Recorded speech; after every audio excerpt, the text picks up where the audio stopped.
महामद पियो अनादि, भूल आपको भरमतवार।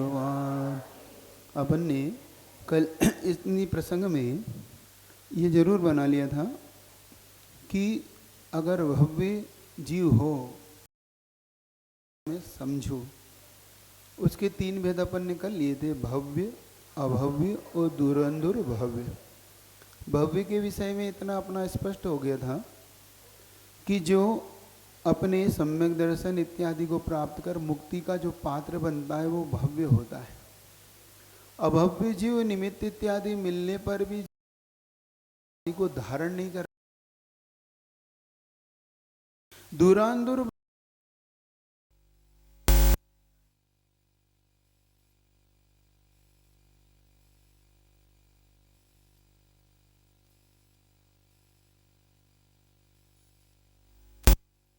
इसलिए वो दूरांदूर भव्य की श्रेणी में आ जाता है, जिससे कि वो कभी भी मुक्ति का पात्र नहीं बन पाता। कर्म से नहीं, क्योंकि ये भव्यत्व पारिणामिक भाव है। अपन ने ये समझ लिया था, अपने जो अलग अलग भाव है, छायिक भाव कर्म के क्षय से उत्पन्न होता है, क्षयोपम भाव कर्म के क्षय उपशम से उत्पन्न होता है, उसका बता दिया। सर्वघाती इत्यादि प्रकृति का उदय भावी क्षय सदस्यपम और देशघाती प्रकृति के उदय से क्षयोपम भाव होता है। औदैहिक भाव कर्म के उदय से होता है। कर्म जैसे हम सुखी हैं, दुखी हैं, स्त्री हैं, पुरुष हैं, ये सब किसके हैं? हम कर्म के उदय में हैं। और पारिणामिक भाव न कर्म का उदय, न कर्म का क्षय, न कर्म का क्षयोपशम, न उपशम। इन चारों भावों से कुछ अलग ही होता है पारिणामिक भाव, जो सहज प्राप्त होता है स्वभाव से। तो ये भव्यत्व, जीवत्व, ये सब स्वाभाविक है, इसीलिए कर्म के उदय में नहीं होता। ये दूरांदूर भव्य या भव्य अभव्य, ये स्वयं से उन्होंने उदाहरण दिया उसका। जैसे मूंग होता है, मूंग, बट्ठर मूंग बोलते हैं ना, मट्ठर मूंग बोलते हैं इसको, जो कभी नहीं सीजता, कभी नहीं सीजेगा वो दांत तो तोड़ देता है, सीजता नहीं है वो। और वो हजारों मूंग में एक आधी मूंग होता है वो। अब वो उसमें जो मट्ठर बना, बट्ठर बना, जो ही बोलते हैं, अब क्या बोलते हैं, ठर्रा, ठर्रा मूंग। और ठर्रा मूंग किसने डाला? किसने डाला उस ठर्रा मूंग? किसी ने। देखो उसी फली से उत्पन्न हुआ है जिसमें सारे मूंग है ना, लेकिन उसमें क्षमता नहीं है, वो सहज है, उसमें किसी ने डाली थी ना। ऐसे ही भव्यत्व अभव्यत्व किसी के द्वारा डाला नहीं गया है, ये सहज उसमें उत्पन्न हुआ है, इसलिए वहां पे लेके चलना है इसको। इस समझ में आ गई ना ये? तो ये हमको यहाँ पे लेके चलिएगा। फिर अपन ने भव्यता अभव्यता का समझ लिया, फिर हमने ये समझा मोह, मोह की हमने दो फैकल्टी बताई। अब जल्दी जल्दी बताते चले जाना, एक मिनट आपका रिवीजन करवा देता हूँ, फिर आपको मैं आगे पढ़ाता हूँ। मोह के कितने भेद, कौन कौन से? चारित्र मोहिनी और दर्शन मोहिनी। चारित्र मोहिनी का परिवार कितने कितने? 25, और दर्शन मोहिनी का परिवार 3। ठीक है ना। अब चारित्र मोहिनी में कौन कौन, जल्दी जल्दी बता दो। अब प्रत्याख्यान और स्वज्जलन और नो कसाय। और दर्शन मोहिनी में मिथ्यात और पीछे वाले बोलते जाए ना आप लोग, है ना। समझ में आए उतना, आए नहीं आए तो कम से कम बोलने से हमारे दिमाग में ये शब्द तो बैठ ही जाए, शब्द का भाव थोड़ा थोड़ा पकड़ेंगे। तो जब मैं इसको बार बार आपको रिपीट करूं तो आपको लगेगा कि हाँ हमें आने लगा। मतलब कोई भी आप में से कोई भी इस चीज़ को लेकर अंदर वो नहीं करना कि बहुत कठिन है या हमारे लिए नहीं आ रहा, आपको आने लगेगा, लेकिन थोड़ा सा आपको पेशेंस चाहिए पड़ेगा। सुन सुन के आपको आ जाएगा। ठीक है, चलिए। अब इसकी अनंतानंदी का स्वभाव कैसा बताया था मैंने? द्विमुखी। क्या करती है वो? सम्यक दर्शन और चारित्र को नहीं होने देने का काम। अब प्रत्याख्यान का काम क्या है? देश संयम को। प्रत्याख्यान का काम क्या है? मुनि नहीं बनने देना। और स्वंजलन का काम क्या है? यथाख्यात चारित्र को प्राप्त नहीं होने। देखो अब इतनी चीज आपके लिए हो गई। अब कुछ इसमें एक चीज और आती है इसका स्वभाव के साथ साथ इसका वासना काल और आता है, वो बताऊं? बताऊं? देखो थोड़ा सा आपके लिए समझना इसलिए जरूरी है कि अपन इसको समझते चले। अप्रत्याख्यान का वासना काल जाता है 6 महीने से ऊपर, अनंतानुबंधी का।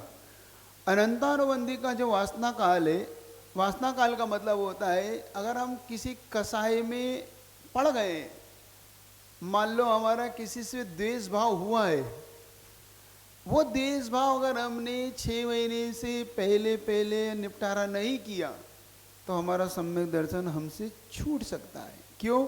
क्योंकि अनंतानुबंधी कसाय आपके लिए उदय में आ सकती है। आ सकती इसलिए कह रहा हूँ कि बीच में छूट जाए कोई बात नहीं।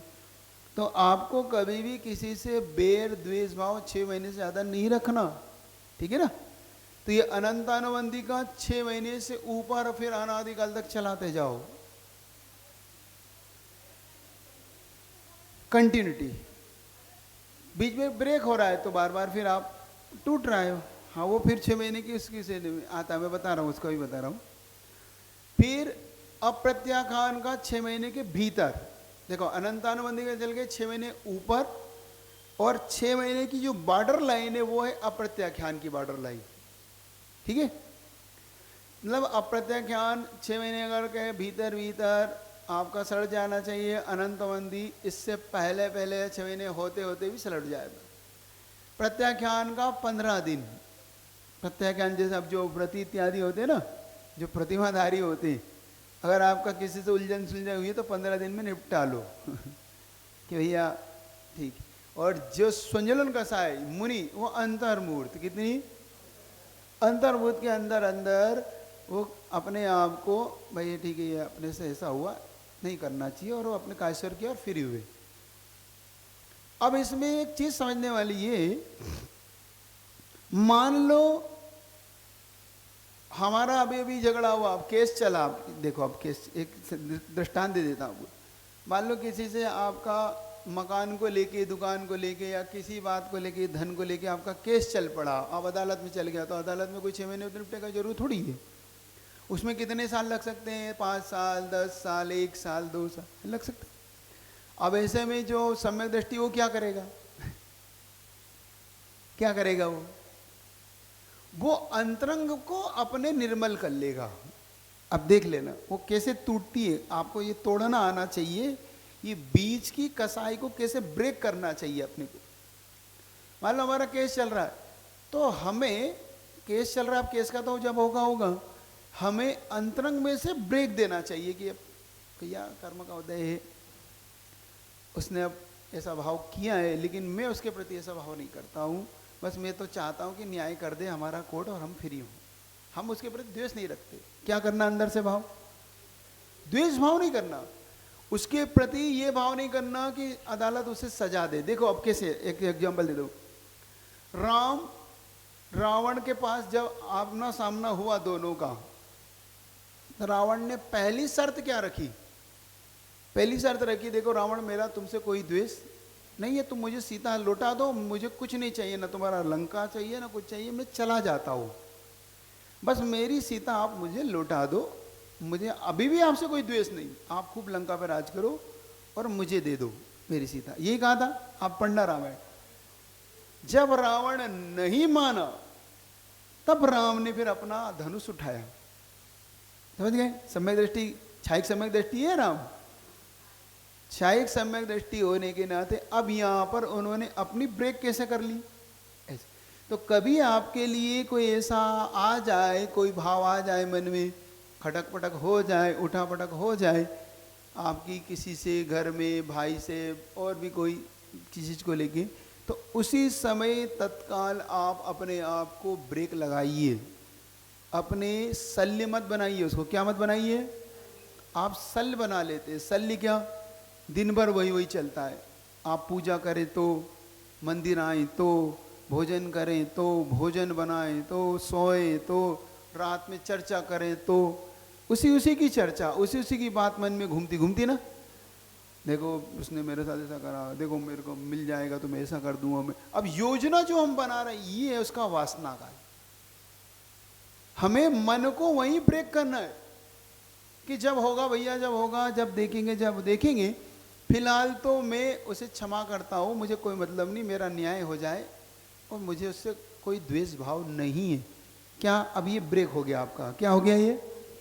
ये बीच में से आपने उस कसाई को कटअप कर दिया उस व्यक्ति की भी। अब महाराज जी वो हमें क्षमा ना करे तो वो उसकी प्रॉब्लम, वो उसकी कसाई, उसकी कसाई को मैं तो कोई ठेकेदार हूँ नहीं, मैं अपनी कसाई को बंद कर सकता हूँ, उसकी कसाई को बंद कैसे करूँ?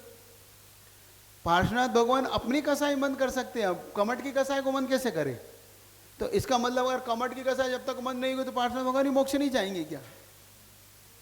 बात समझ में आ रही? अगर ऐसे ही अगर हम ऐसे उदाहरण देने लगे कि महाराज जी अब उसकी कसाई के कारण हमारे अंदर भी कसाई आ रही है, या उसकी कसाई जब तक बंद नहीं होगी तो हमें जब तक पाप लगेगा, ऐसा नहीं है कोई भी। क्योंकि पार्श्वनाथ भगवान के ऊपर वो उपसर्ग कर रहा है कमट, उधर पार्श्वनाथ भगवान को केवल ज्ञान हो रहा है। तो जैसा जिसकी कसाई है उसका वैसा फल है बस। तो अब समझ में आ गया ना आपको क्यों इन्होंने क्यों दिया ये? क्योंकि इसको पहले सबसे प्रसंग में अपने को ये सोचना है कि दौलत राम जी ने आखिर इस मोह को सबसे पहले दूसरी ही मंगलाचरण की दूसरी गाथा में इसको रख दिया उन्होंने सबसे पहले कि मोह मामत पियो अनादि भूल आपको भरमत वादी। जैसे मदिरा पीने वाला अपना स्वरूप भूल जाता है, घर भूल जाता है, पत्नी बच्चों के प्रति भूल जाता है, पत्नी को माँ कहता है, माँ को पत्नी कहता है, कभी बहन को कुछ कहता है, कभी किसी को कुछ कहता है ना?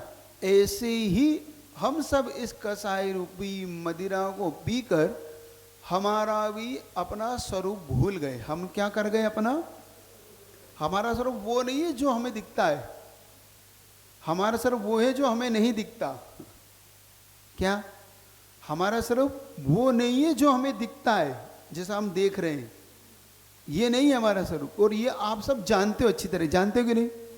मैं नहीं, इतना आप हजारों बार पढ़ चुके, सुन चुके, फिर भी कौन सी घटना है कि आप अपने स्वरूप को प्राप्त नहीं होते? क्यों नहीं होते? क्या पी रखा है? हाँ, इसीलिए जैसे शराबी को शराब के नशे में अगर तुम कुछ भी बोलोगे तो शराब मत पिया कर, तो बोल देता हाँ नहीं पीऊंगा, और फिर उसे थोड़ी होश है, उसे थोड़ी होश है। इसीलिए तुम्हारी जब तक अब थोड़ी बहुत उसकी शराब थोड़ी सी कमजोर होती है, मतलब उसका नशा उतरता है ना? तो कब उतरता है उसका नशा? अच्छा, शराबी का नशा देखना कब उतरता है? जब पुलिस वाला होता है। अब बता रहा हूं आपको, पुलिस वाला जब सामने दिखता है सारा बिल्कुल सीधा चलता है एकदम, है? देखा आपने कभी? आप देखा करोगे। जैसे कभी मतलब दृश्य दिखता है ना कि कोई अपन पहचान जाते कि भैया देखो ये थोड़ा सा नशे में, और कभी उधर पुलिस आती है तो बिल्कुल सीधा चलता है एकदम, बिल्कुल देखना आप। कई बार हम लोग तो ऐसे कहीं देखते रहते, बिल्कुल बिल्कुल बात भी अच्छे से करेगा और जैसे ही वो फिर झूमने लगेगा। ऐसा ही होता है ना? ऐसा होता है? नहीं होता तो बता दूं? जब मुनि महाराज बैठे हो तो तुम सब तो तुम लोग बिल्कुल सीधे चलते और यहां से निकलते ही सही है गलत है? सही है, उदाहरण थोड़ी गलत दूंगा। तो हमारे दिमाग में ये आना चाहिए, ठीक है? तो इसका स्वरूप समझ में आ गया। तो ब्रेक करना है हमें। तो 6 महीने से ऊपर अनंतानुबंधी, अप्रत्याख्यान 6 महीने, प्रत्याख्यान 15 दिन और संजलन अंतर मुहूर्त, ठीक है? ये इसका स्वरूप हमें ऐसा समझ के आगे अब बढ़ाना है। तो इसका कुछ ऐसी स्थितियां भी आपके सामने आगे रख दूंगा, जैसा अनंतवधि क्रोध कैसा होता है, अप्रत्याख्यान क्रोध कैसा होता है, प्रत्याख्यान क्रोध और संजलन क्रोध, इनके वो अलग अलग दृष्टांतों से वो आपके सामने रखेंगे। जैसे पत्थर की रेखा है ना, हड्डी के समान, फिर आपको चलेंगे धूल की रेखा, फिर जल की रेखा, ऐसे वो अलग अलग क्रोध को घटाएंगे। अब आपके अंदर कौन सा क्रोध है अब आपको ढूंढना है ना? यहाँ से बता दिया जाएगा, लेकिन अब हम आपको ये नहीं बता पाएंगे कि आपका कौन सा है, ये तो आपको अपना नेचर खुद जानना है कि वास्तव में मैं किसी को क्षमा कर पाता हूँ कि नहीं, या कर पाती हूँ कि नहीं। क्या मेरी 6-6 महीने तक अभी तक चल रही किसी के मन में अभी भी मेरा उसके प्रति द्वेष भाव चल रहा है क्या? क्या मैं अभी तक उसके प्रति द्वेष भाव रखता हूँ, उससे बदला लेने की भावना रखती हूँ क्या? इससे लेस्या भी प्रभावित होती है आपकी। एक बात ये भी याद रखना, क्योंकि कसाय अनुरंजित परिणाम लेस्या, इन्हीं कसायों से जब आपका परिणाम लथपथ होगा उसी का नाम लेस्या बोलेंगे वो आगे जाके, है ना। तो हमें अपनी लेस्या को संभालना, हमें अपनी कसाई को संभालना है। तो आपको कसाई भी संभालना है और अपनी लेस्या को भी संभालना है, ठीक है। बढ़ूँ आगे, तो ये चीज़ थोड़ा सा अब मैं बढ़ता हूँ, आपको थोड़ा सा आपको पढ़ाई भी कराता हूँ, ये आपको पढ़ना है, ठीक है। तो इतना इतना आपको याद रखना है। क्रोध के साथ अलग होगा, मान का कुछ अलग भाव होंगे, मायाचारी के कुछ अलग परिणाम होते हैं और लोभ के कुछ परिणाम अलग होते हैं। ये समय के साथ साथ आपको पढ़ाता चलूँगा, चलिएगा। इस प्रकार से हमने अपने जीवन काल में अनादिकाल से, अनादि का मतलब क्या होता है, एक शब्द समझ लो, मोह महा मद पियो अनादि। अनादि काल से, अनादि का मतलब होता है जिसकी कोई आदि ना हो, मतलब बिगिनिंग ना हो, जिसकी कोई उत्पत्ति ना हो, क्या हो वो अनादि। अनादि शब्द समझ में आ गया आपको?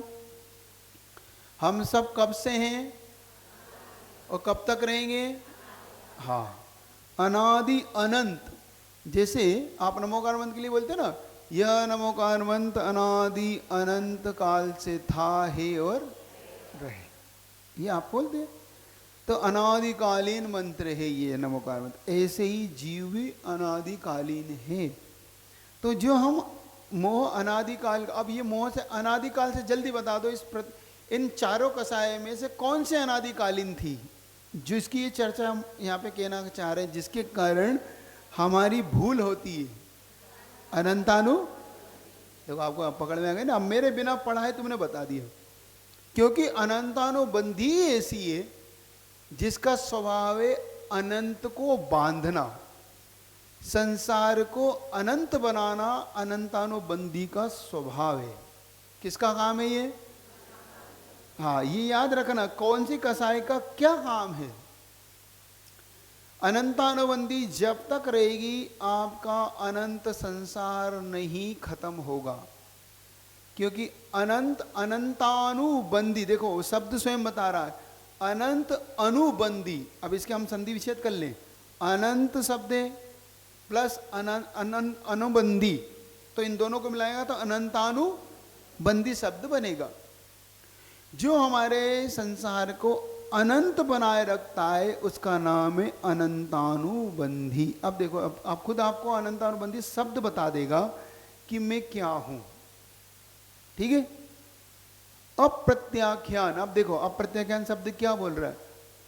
प्रत्याख्यान का जो निषेध करता है, प्रत्याख्यान का होता है त्याग। जो आपको त्याग न करने दे उसका नाम है अप्रत्याख्यान। अब यहां से त्याग से मतलब मुनिये, आरिकाएं, त्यागी व्रती, एलक क्षुल्लक न बनने दे आपको। देखो अप्रत्याख्यान मतलब आपको परिग्रह इत्यादि का त्याग न करने दे। अनंतानुबंधी अनंतकालीन है, तो अप्रत्याख्यान आपको अर्धपुद्गल परिवर्तन तक घुमाए रखती है। कितना? क्योंकि अनंतानुबंधी का सब्जेक्ट कब खत्म हो गया, अब बचा है अप्रत्याख्यान। तो आपको जो अर्धपुद्गल तक घुमाए रखेगी, कब तक? अर्धपुद्गल परिवर्तन तक घुमाए सकती है आपको ये कसाई। क्योंकि सम्यक दर्शन होने के बावजूद भी कितना रह जाता है काल? अर्धपुद्गल परावर्तन रहता है जीव का काल। अब अर्धपुद्गल परिवर्तन क्या होता है महाराज जी? ये और बता दो। इसके दो भेद कर लो, उत्कृष्ट और जघन्य। उत्कृष्ट से असंख्यात 24 बीत जाएगी। कितनी? असंख्यात 24 बीत सकती है उत्कृष्ट काल अगर बीतेगा। ये भी अनंत के बराबर हो जाता है। सुन रहे हो? अनंत के समकक्ष। अब 1/24 में कितना बिकता है? 10 कोड़ा कोड़ी सागर। कितना? 10 कोड़ा कोड़ी सागर में 1/24 आती है आपकी भरत और ऐरावत की। ऐसी असंख्यात 24 कह रहे हैं वो। तो कितना हो गया ये? अनंत के समकक्ष जाके बैठता है ये। अर्ध पुद्गल परमार्थ समझ रहे हो आप? है नहीं आया समझ में? उन्होंने कहा उत्कृष्ट काल। उत्कृष्ट समझ गए? उत्कृष्ट की संख्या से देखो, 1 और से लेके 100 तक अपन समझते। 1 हो गया उसकी जगन्य संख्या, 100 हो गई उसकी उत्कृष्ट संख्या। उत्कृष्ट मतलब सबसे अधिक, समझ गए ना? तो जगन्य और उत्कृष्ट समझ लो। जगन्य मतलब सबसे निम्न स्तर, उत्कृष्ट मतलब सबसे टॉपर। टॉपर बोलते हैं ना, अब एकदम टॉपर। तो 100 में से 100 लाने वाला टॉपर हो गया। तो उनने कहा कि सबसे ज्यादा काल अर्ध पुद्गल प्रवर्तन का कितना है? तो क्या? असंख्यात 24। कितनी? 24। और 1/24 कब होती है? 10 कोड़ा कोड़ी सागर। 10 कोड़ा कोड़ी बोल रहा हूं, 10 करोड़ में 10 करोड़ का गुणा करो, उतना सागर काल बीतने पर 1/24 जाती है। और ऐसी कितनी बनाना है आपको? असंख्यात। और असंख्यात की लिमिट मैंने क्या बताई थी? 1 पूर्व कोटि के ऊपर का समय जब बीतेगा तब असंख्यात शुरू होता है। थोड़ा थोड़ा धीरे धीरे समझो, धीरे धीरे, बिल्कुल हल्के हल्के समझो। समझ रहे हो आप लोग? अभी समझ में नहीं आया? अभी आया नहीं आया? नहीं, उत्कृष्ट काल इतना है ये मैं कह रहा हूं। असंख्यात 24 लिख लो आप। तो अर्ध पुद्गल परिवर्तन का उत्कृष्ट काल है असंख्यात 24। बस 1/24, 10 कोड़ा कोड़ी सागर इंटू असंख्यात से गुणा कर दो तो आपके आनंद आपका अपने आप समझ आ जाएगा। संख्यात से ऊपर,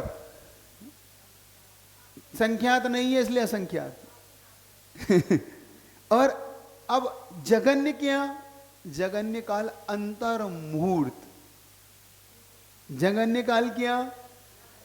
ये अर्ध पुद्गल परिवर्तन है, अंतर्भूत जल काल में बीत जाएगा और निकल जाएगा वो। तो जरूरी नहीं कि अर्ध पुद्गल परिवर्तन, घबराने की जरूरत नहीं है। और बीच का मध्यम, इसके बीच में कभी कभी भी चला जाए। आप ठीक है? आप समझ में आ गई? आपको धीरे धीरे आएगा, धीरे धीरे, कोई बात नहीं, अपन धीरे धीरे समझेंगे। अर्ध पुद्गल परिवर्तन क्या होता है? अब ये प्रश्न किया आपने, तो हम बता देता हूं। हमारे 5 परावर्तन होते हैं: द्रव्य परिवर्तन, क्षेत्र परिवर्तन, काल परिवर्तन, भव परिवर्तन और भाव परिवर्तन। ये 5 परावर्तन हमारे यहाँ होते हैं। द्रव्य परावर्तन में 2 होते हैं, 2 भाग होते हैं उसके: कर्म परावर्तन, नो कर्म परावर्तन। अब टाइट ना हो जाए विषय, देखो आप सुनने के लिए क्षमता रखोगे तो आपको समझ में आएगा। कर्म कितने अपने? 8, 11 वर्णी, दशनावर्णी, है ना? ये द्रव्य कर्म कहलाते हैं हमारे। इन कर्मों को हम मान लो कि हमने इन कर्मों की प्रदेशों को बांधा है। कब में? जब हमारी उस सर्पणी काल का प्रथम समय हुआ था, हमने इसको बांधा। देखना, बांधना शुरू करना है इसको। वहां बांध के पुनः इसको भोग के छोड़ दिया।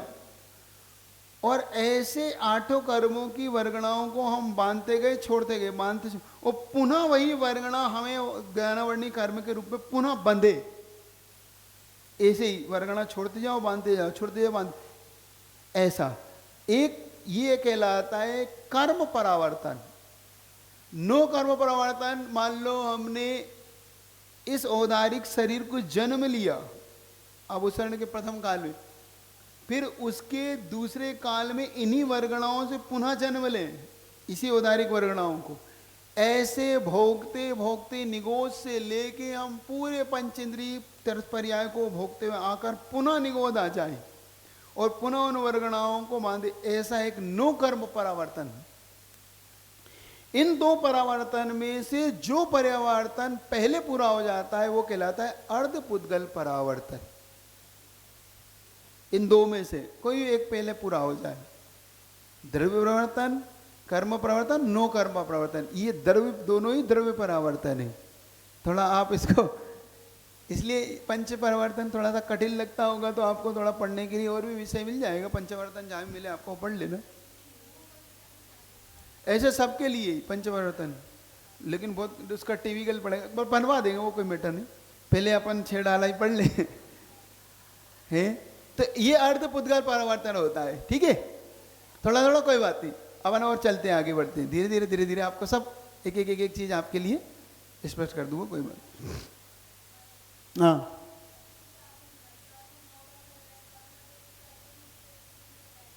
नहीं नहीं, कर्म में तो ज्ञानवर्णी वर्गणाओं को ले लो, मतलब भले वो कहीं से ही ले लो। नहीं नहीं, ऐसा नहीं होगा, वो ऐसी कहीं बीतेगी आपकी, क्योंकि वर्गणाएं देखो, जैसे मैं एग्जाम्पल देता हूं आपको, उससे समझ में आएगा आपको।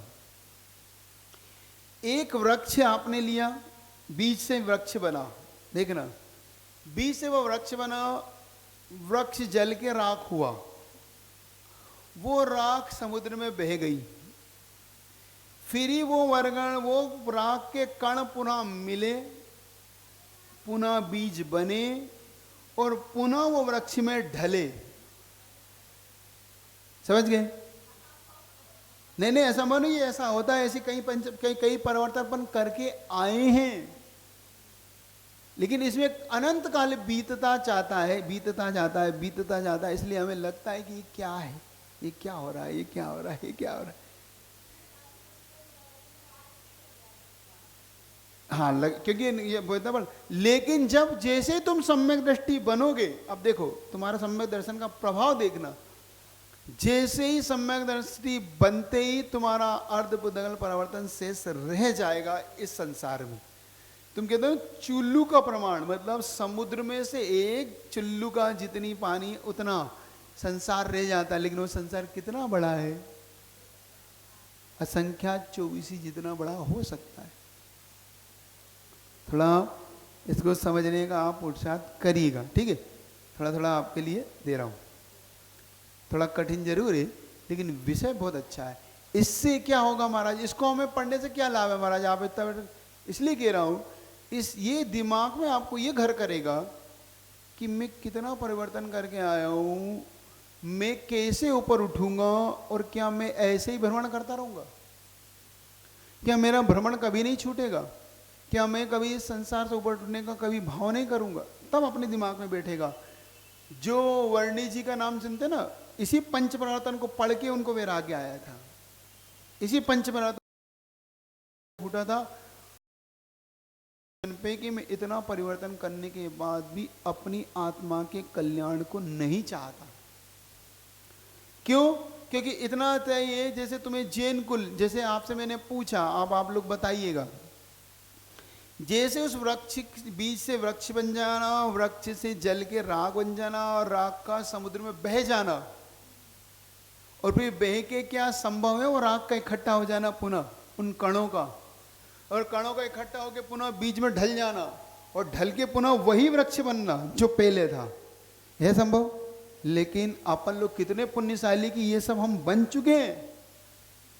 ये जैन कुल मिलना उतना ही दुर्लभ मान के चले ना, ये त्रस पर्याय उतना ही मान के दुर्लभ चलना।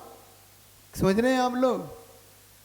नींद आने लगी आपके, उबास ही तो आने लगी आपको, मुंह है। डर ही तो चाहता हूं मैं आपसे, आप इतने निडर हो, इतने निडर हो कि तुम इतने वर्षों से सुन सुन के भी आज तक नहीं डरते, अब तक घर छोड़ने का मन नहीं बनाते इतने निडर हो आप। डर तो डरने वाले भयभीत तो हम लोग हैं अच्छा, डरपोक हमेंगे आप लोग, क्यों पंडित जी? डरपोक हमें लेगी आप लोग? हाँ, बस डरपोक में अगर हम सबसे पहले नाम आएगा तो तीर्थंकर होगा उसके बाद आएगा गणधर होगा, गणधरों के बाद फिर आचार्यों का, फिर उपाध्याय का, फिर साधु होगा। ये सब कौन है? ये सब डरपोक है, ये सब डरपोक घर छोड़ छोड़ के। तुम हो सुभट तो असली सुभट तो आप लोग हो, डरते ही नहीं हो। काय का डर बना जी, किस हाथ कर्मों से किसको डर लगता है हमको? ठीक है ना, डरे हुए तो ये है बेचारे, ठीक है। चलो वही कथा कर रहा हूं आगे। तो इस प्रकार से भूल आपको भ्रमतवादी, अपनी भूल को नहीं पहचानता हुआ इस संसार में भ्रमणमत यानी भ्रमण करता रहा। चलिए अगला करता। तास भ्रमण की है बहु कथा, मैं कुछ कहूँ कहीं मुनि यथा, काल अनंत निगोद मझार, बीत्यो एक इंद्रिय तन धार। अब जो मैंने ऊपर कहा भ्रमतवादी मतलब भ्रमण मेरा कैसा है तो बता रही, तास भ्रमण की है बहु कथा, उस भ्रमण की कथा जो इस घूम रहे हैं इसकी कथा कैसी है, बहुत है, बहुत लंबी है, बहुत चौड़ी है। कितनी लंबी चौड़ी है तो लिखना अपने दिमाग में बनाना कि अगर तीर्थंकर भी अपने केवल ज्ञान से इस कथा को कहें तो उनकी आयु पूरी हो सकती है, तुम्हारी कथा पूरी नहीं हो सकती। क्या कौन कह रहा है? तीर्थंकर कह रहा है, मतलब छोटा मोटा साधु छोटे मोटे की तो कोई चर्चा ही नहीं है। श्रुत केवली भी कहें, चलो तीर्थंकर ना भी गए, तीर्थंकर अपने मौन रहे, श्रुत केवली जो अंतर मुहूर्त में श्रुत का पाठ कर लेते हैं। श्रुत केवली कौन होते हैं ना, जो द्वादशांग के पाठी होते हैं, 11 अंग 14 पूर्व के, और पूरे द्वादशांग को जो अंतर मुहूर्त में पाठ कर लेते हैं। अगर वो उनसे पढ़ो तो पाठ कर लिया उन्होंने, हाँ कर लिया, अंतर में बैठेंगे और द्वादशांग का पूरा पाठ कर लेंगे। इतने जिनकी तीव्र बुद्धि है वो अपने मुख से द्वादशांग तो अंतर में कह सकते हैं, लेकिन तुम्हारी कथा जीवन भर नहीं कह सकते। वो कितनी लंबी कथा आप समझ आ रही? जो अंतर मुहूर्त में द्वादशांग को कह सकता है, मतलब पाठ कर सकता है, वो तुम्हारी कथा को नहीं कह सकता। इससे अंदाजा लगाओ कि हमारी कथा कितनी लंबी है। बहुकथा से क्या लेना है, मतलब हमारा जीवन कितना कितना लंबा चौड़ा है जिसकी कथा नहीं कह पा रहा हूं। पे कुछ कहूं उसमें से मैं कुछ कहता हूं। कौन सी? कछु। अब देखो कछु शब्द बुंदेलखंडी है ना। अब देखो इससे पकड़ा करो, इससे पकड़ा में आता है कि ये व्यक्ति कहाँ के होंगे, ऐसे पकड़ा जाता है। इन चीजों से पकड़ा जाता है लेखक कहाँ का होगा, वो कौन सी भाषा बोलने वाला होगा, वो उसके कौन से एरिया का होगा, मतलब किस समूह का होगा, वो कहाँ पे उसका जन्म। अब इससे कछु शब्द है, ये कछु शब्द है बुंदेलखंडी। अब देखो यूपी का जो वो एरिया है, उस एरिया में ये जन्म है, उसकी ये आ ही जाता है। मतलब कहीं का भी हो, जैसे आचार्य के टोन में कन्नड़ आ ही जाती है। वो कन्नड़ वाली है टोन है, वो अपने में नहीं आई। ज्ञान, अब ज्ञान शब्द वो अपने में नहीं आएगा। वो अपन तो ज्ञान सीधा सीधा बोलेंगे, वो सही ज्ञान वही बोलेंगे। वो कन्नड़ टोन है ना, टोन ही दिखेगी, वो टोन से बता देंगे व्यक्ति का। ऐसे ही पे कछु कहूं कही मुनि यथा, जैसी कही है मैं वो कह रहा हूं आपको। जैसे ऊपर पहले के क्या है, जैसे यहाँ भी इन्होंने कह दिया, मैं कुछ कहूँगा जो मुनि ने मुझसे कही है, मतलब मुनि ने जो मुझे बताई है उसमें से कुछ कथा आपके लिए कहता हूँ। क्या है वो? काल अनंत। अब अनंत समझ गए आप? अब अनंत को मुझे नहीं बताना, अनंत का मतलब क्या हुआ? इतना लंबा समय कहाँ निकाला? निगोद मजार। अब निगोद क्या होता है ये समझ लीजिए। अब निगोद की शुरू हो गई अपनी कथा, यहाँ से अपन अब शुरू कर रहे हैं। निगोद का मतलब होता है जहाँ पर एक ही इंद्री पाई जाती हो। कितनी इंद्री? एक ही इंद्री पाया जाता हो, और वो एक इंद्री धार बता दिया ने, बीतियो एक इंद्री धार काल निगोद। उसमें वह जीव जन्म मरण करता रहता है, बस दूसरा कोई काम नहीं है उसे कोई काम नहीं है। क्या करना है? बस जन्म लो मर जाओ, जन्म लो मर जाओ, कोई दूसरा काम नहीं। सोचो ये अपन है, ये अपन करके आए, ये और किसी का था नहीं, कौन ने करा ये? अच्छा, इसको पढ़ते समय एक बात याद रखना, छेड़ाला को इन भावों से पढ़ना है कि ये मेरा वर्णन यहाँ पे चल रहा है। किन भावों से पढ़ना?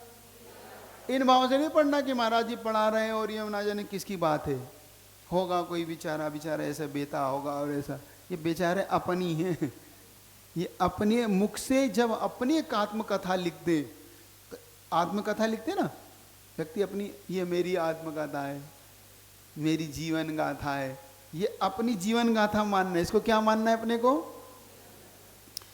तब जाके शायद इसलिए लगा रहा हूं कि फिर भी कोई संभव नहीं कि वैरागी फूट जाए, तब जाके कुछ अंकुर फूट सकता है अपने अंदर, अपने कल्याण का कुछ विचार आ सकता है, ऊपर उठने का हो सकता है कि आपको लगे कि नहीं अब मेरे को अब अपने कल्याण के बारे में सोचना चाहिए। तभी आप राग देश की उस परिणति से ऊपर उठ सकते हो और अपनी चेतना की, अपनी आत्मा की सुध ले सकते हो। और अगर आपने ये मान के पढ़ लिया कि ठीक है महाराज जी तो पढ़ा रहे हैं तो छेड़ाला पढ़ लो क्योंकि अब अच्छे से पढ़ा रहे हैं तो अपन भी पढ़ लो, तो फिर उससे और मेरा और आपका प्रयोजन सिद्ध नहीं होगा। हमारा प्रयोजन क्या है ये बता दो। चलो आपका पढ़ने का प्रयोजन क्या है, अब ये पूछ लेता हूं, आप क्यों पढ़ना चाहते हो छेड़ाला? ये एक का प्रयोजन, आप सबका प्रयोजन बोलो। नहीं पढ़ लेंगे तो हमारा अच्छा है, ज्ञान इकट्ठा कलेक्शन हो जाएगा हमारा। जब बार ऐसा ज्ञान कहाँ मिलता है? अब आचार्य सिंह ने आपको भेजा है और आचार्य सिंह ने आपको भेजा है, अब नहीं आएंगे तो भी अच्छा लगेगा, फिर आप बुरा मान जाओगे महाराज कि मेरी क्लास में कोई नहीं आता।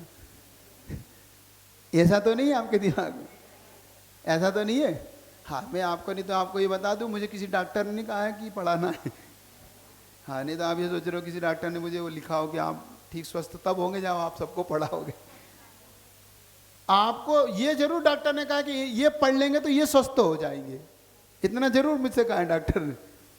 हमारे डॉक्टर बैठे हाँ, उन्होंने इतना जरूर कहा है कि तुम तो अब स्वस्थ हो जाओ, लेकिन ये पढ़ लेंगे तो ये स्वस्थ। अब तो होना चाहते हो स्वस्थ, नहीं होना चाहते, बीमारी रहना चाहते हो, अनादिकालीन जो बीमारी लगी है दूर करना चाहते हो कि नहीं चाहते हो ना? हाँ, तो फिर पढ़ो भी। तो ये जो काल अनंत, अब आपको क्या क्या लेके लक्ष्य लेके चलना है? अब पढ़ने का लक्ष्य बदल लेना, ज्ञान का कलेक्शन नहीं करना है हमें कोई ज्ञान इकट्ठा करके कोई मेडल नहीं चाहिए अपने को कि अपने अंदर बहुत सारा ज्ञान आ गया और हमने अब तो छेड़ाला भी रट लिए और अब तो हम भक्तांबर के भी बिल्कुल मास्टर हो गए हैं और कर्म सिद्धांत चल ही रहा है, मुख माटी चल ही रही है। और आज धवल सागर जी क्या चला रहे? 12 भाव। तो 12 भावना भी अब हमारी एकदम मुखाग्र हो गई हमको। ये ज्ञान का कलेक्शन लेके मत घूमना, इसमें ये भी एक बोझ है। क्या है ये? एक बता रहा हूं, एक ये भी एक नेचर हो जाता है हमारा कलेक्शन करने का कि चलो कुछ ना कुछ तो ज्ञान का कलेक्शन करो। एक बात आपसे पूछना चाहता हूं, क्योंकि अब ये कथा आपकी शुरू हो चुकी है, इसलिए आपको एक चेताना जरूरी समझता हूं। सीढ़ी क्या काम आती है? बहुत सिंपल सा प्रश्न है? सीढ़ी क्या काम आती है? पक्की धारणा है आपकी? वो उतरो चढ़ो कोई बात नहीं, सीढ़ी काम तो आती है ना, सीढ़ी चढ़ने उतरने में काम आती है ना। और कोई सिर पे रख के घूमे तो? पूछ रहा हूं, सीढ़ी कोई सिर पे रख के घूमने लग जाए सो कि अब तो मेरे सीढ़ी मेरे पास आ गई है, अब मुझे कोई दिक्कत नहीं है, सो उसकी मंजिल मिल जाएगी, वो चढ़ जाएगा। ज्ञान ऐसा ही होता है। हम लोग ज्ञान एक सीढ़ी है जिससे मुक्ति के मार्ग को पाया जाता है। क्या ज्ञान क्या है? सीढ़ी है। इस सीढ़ी से आप मुक्ति के मार्ग को खोजना, सिर पे रख के मत घूमना। हम क्या करते हैं? सिर पे रख लेंगे बहुत सारा कलेक्शन। समझ रहे हो कि नहीं? आप समझ रहे हो कि नहीं? हम बहुत सारा कलेक्शन कर लिया है और बिल्कुल हम विद्वान हो गए और अब हमें बिल्कुल समाज में ऐसा उस दृष्टि से देखा जाए कि नहीं ये बहुत अच्छा है इनके, तो जहाँ से पूछो वहाँ से बता देते। ये ध्येय मत रखना, इसका इस ध्येय मत रखना। हो जाए प्राप्त तो बहुत अच्छा, हो जाए तो कोई बुराई नहीं, लेकिन ध्येय क्या रखना है, लक्ष्य क्या रखना है, जल्दी बोलो, लक्ष्य क्या रखना है? आत्मकल्याण। लक्ष्य रखना यही कि मुझे तो अपनी आत्मकथा आज पता पड़ गई, धन्य है मुझे आज सुनने को मिल गया कि मैं कैसे निगोद में घूमा, कैसे मैं त्रस पर्याय में आया, त्रस पर्याय से मैं अब 2 इंद्री 3 इंद्री कैसे बना, फिर 5 इंद्री में कैसे बना, फिर मैं अलग अलग तिर्यंच से नरक, नरक से पशु, पशु से फिर ऐसे कैसे घूमता घूमता मैं कैसे मनुष्य तक आ गया, और आज मैं कितना दुर्लभ उस जगह बैठा हूँ, बिल्कुल दुर्लभ जगह पे बैठे हैं अपन लोग। इस दुर्लभ क्षण को, इस दुर्लभ पर्याय को पाने के लिए हमने बहुत लंबा पुरुषार्थ किया, बहुत लंबा इंतजार किया है। क्या किया है? बहुत लंबा इंतजार के बाद आज हम सही जगह पे बैठे हैं। और अगर ये पर्याय पुनः अपने हाथ से चली गई तो फिर एक और लंबा इंतजार के चक्कर में रहोगे, फिर एक और लंबा इंतजार करना पड़ेगा कि नहीं अब मैं पुनः इस स्थान पे कैसे आऊं। ना देवों में वो स्थान है, नरक में तो है ही नहीं, तिर्यंच में यदा कदा किसी को है। सिर्फ 3 गति 4 गति में एक मनुष्य पर्याय है। और तुम सोचो, तुम उन 1.25 अरब, अब मैं भारत की चर्चा आपसे करता हूं, कितने जनता है, जनसंख्या भारत की 1.25 अरब करोड़ है ना। इतनी अरब करोड़ में से अपन कुछ लोग हैं, अगर कलेक्शन करें तो हम पॉइंट में भी नहीं है, क्योंकि हम 150 लोग अपन यहाँ बैठ के अगर पढ़ रहे हैं तो क्या निकलेगा अपना? कुछ भी नहीं निकलेगा। तो अपने आप को कुछ मानते हो कि नहीं? कुछ सौभाग्यशाली मानते हो कि नहीं? लेकिन सौभाग्यशाली कब होगे? जब तुम इस कथा को क्या पढ़ना है? अपनी कथा। ठीक है, पढ़ोगे? हाँ तो पढ़ोगे। थोड़ा सा आपको एकदम डोर बचा, उसका प्रयोग कर ले। काल अनंत निगोद मजार। अब निगोद राशि, तो ये जो नक्शा आपको दिख रहा है पूरा, ये 3 लोग का नक्शा देख लो। ये 3 लोग के नक्शे में पूरा पूरा पूरा का पूरा, जहां बात वाले सब घेर लेना। 14 राजू लंबी लाड़ी तो लेना ही है, लेकिन ये पूरा 7 राजू लंबा चौड़ा, इस पूरे में निगोद राशि भरी पड़ी है। कितनी है? भरी पड़ी है, मतलब इतनी ठसाठस है, हम जहां बैठे वहां भी है ये पूरी राशि। इतनी ठसाठस भरी पड़ी है कि अगर कोई कहे कि सुई की नोक रखने की जगह भी नहीं है तो नहीं है। क्या? इस पूरे 14 राजू में हम जहां रह रहे, अपन तो बहुत छोटी जगह पे रहेंगे, अपन जम्बूद्वीप का नक्शा जब देखेंगे, जब बताऊंगा आपको, हम इसमें पॉइंट में भी नहीं है। अगर कोई हमसे कहे कि सुई की नोक तो रख दोगे, तो कि नहीं रख पाएंगे, क्योंकि जगह ही नहीं है। इस पूरी में निगोद राशि भरी पड़ी हुई है। समझ में आ गया आपको? इस निगोद राशि में से हम लोग एक इंद्री को पाकर, एक इंद्री समझ गए? एक इंद्री कौन सी होती है? स्पर्शन। स्पर्शन मतलब ये अपन है स्पर्श था ना, हल्का, भारी, रूखा, चिकना, ठंडा, गरम, कड़ा और नरम। 8 स्पर्श होते ना आपके। इन 8 स्पर्श में ही हमारा जन्म होता रहा। मात्र स्पर्शन इंद्रिय हम पा पाए, उस स्पर्श इंद्रिय को पाकर ही हम जन्म मरण करते रहे। ना हमारी आंख थी, ना नाक थी, ना कान था, ना मुख था, कुछ भी नहीं, सिर्फ स्पर्श इंद्रिय। सोचो उनका जीवन कैसा होता होगा। पेड़ देखा? पेड़ जीव है जैसे, ये तो स्थावर में चला गया। पेड़ है, जल है, पृथ्वी है, अग्नि है, वायु है ना, ये 5 स्थावर अपने को मिलेंगे आगे। तो इन 5 स्थारों का तो मान लो एक स्थान चल गया, इससे भी घटिया कोई पर्याय है तो निगोदिया। अब देखो पेड़ की तो ही अपने आप में अपने को लगता है ये पेड़ बेचारा ठंडी गरम, कोई जला जाए, कोई काट जाए, कोई डाली तोड़ ले, कोई उसका, तो उसको जो पीड़ा हो रही है वो बता पा रहा है? कह पा रहा है आपसे? नहीं कह पा। उससे भी ज्यादा निम्न स्तर के पर्याय निगोदिया है। एक इंद्रिय में देखना, इतनी इतनी ऐसी पर्याय में अपन बीते हैं। एक इसके एक बार कर ले अपन थोड़ा सा, एक बार फिर छोड़ रहा हूँ। एक श्वास में 8-10 बार जन्म्यो मर्यो भर्यो दुख भार। निक्सी भूमि जल पावक भयो पवन प्रत्येक वनस्पति थयो। एक श्वास में 18 बार। अब देखो एक श्वास अपनी जो होती है, कुल टोटल अगर एक अंतर्भूत समझिए 48 लीटर, 48 अपने श्वासों का हम कलेक्शन करें, अगर हमारी टोटल श्वासों का, तो वो टोटल श्वासों का कलेक्शन आएगा 3773 बार उच्छ्वास श्वास लेते हैं अपन। अगर हम कलेक्शन करें एक अंतर्भूत से अपनी एक श्वास को लेके, तो अंतर्भूत में हम कितनी श्वास लेंगे, तो 3773 उच्छ्वास अपनी श्वासोच्छ्वास होगा, और इसमें 18 का गुणा कर दो। अगर एक श्वास को हम कलेक्शन करें कि एक समय का कलेक्शन करेंगे ना अपन, तो इस कलेक्शन को अगर हम कर लें कि एक बार श्वास ले ली फिर छोड़ ली, एक बार छोड़ ली, तो अगर अंतर्भूत में कितनी श्वास ली किसी ने पूछा, तो उन्होंने कहा स्वस्थ व्यक्ति की इतने सांसें होती है। जैसे डॉक्टर नापता है ना कि भाई इतनी पल्स होती है, एक पल्स होती है, एक नाड़ी होती है, दो चीज़ होती है अपनी, एक नाड़ी, एक हार्ट बीट होती है, एक नाड़ी होती है, नाड़ी की फड़कन, और एक आपकी धड़कन, हृदय की धड़कन, दो। तो ये अपने को नाड़ी की फड़कन से लेना है, ऐसे फड़। तो एक श्वास अपने तो इतनी अगर हम श्वास लेंगे तो इसको 18 से गुणा कर देंगे, तो ये टोटल आएगी 66,336 बार हमारा जन्म मरण होगा।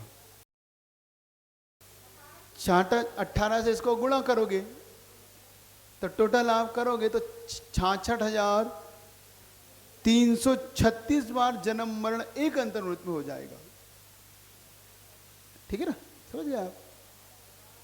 इसको गुणा कर लो 48 से इसका गुणा कर दोगे, 3 श्वास का गुणा कर लोगे तो अपने आप आ जाएगा, मेरे हिसाब से आ जाना चाहिए। अब कल इतना ही आएगा, तो आपको इतना कलेक्शन हो जाएगा। ठीक है, अब इतनी बार तुम जन्म मरण करते हो। अब सोचो कि अनादिकाल से करा, एक अंतर्भूत का ये, तो अनादिकाल में कितना, मतलब आपको वहाँ उसे सोचने का भी समय नहीं है उसके पास।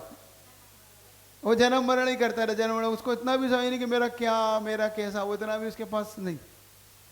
ठीक है, कसाई पूरी चलेगी तो 25 की 25 कसाई पूरी, मिथ्या पूरा है ही उसके पास, क्योंकि सम्यक दर्शन का जो विषय चलेगा वो संगी पंचेंद्रिय से चलेगा। असंगी तक मिथ्यात भी चलता रहेगा, सारी कसाएं ही चलती रहेंगी उसकी, बस ये होता रहेगा।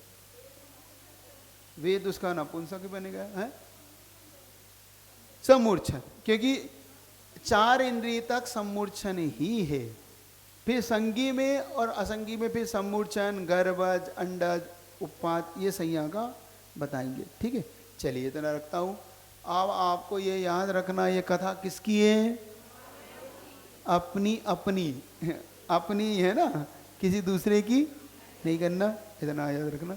चलिए शेष कल अपन इसको करें जिन वाणी के ज्ञान से।